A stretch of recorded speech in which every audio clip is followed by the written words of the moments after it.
Suara aneh yang menghantui Siska E di sel tahanan, kuasa hukum buka suara.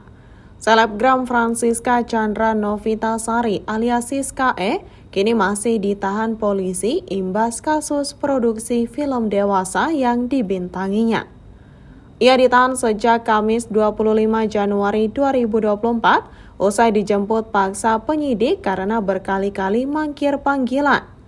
Meski bukan kali pertama berstatus tersangka dan berada di balik jeruji besi, Siska E dikabarkan kesulitan tidur selama kurang lebih 3 pekan ditahan.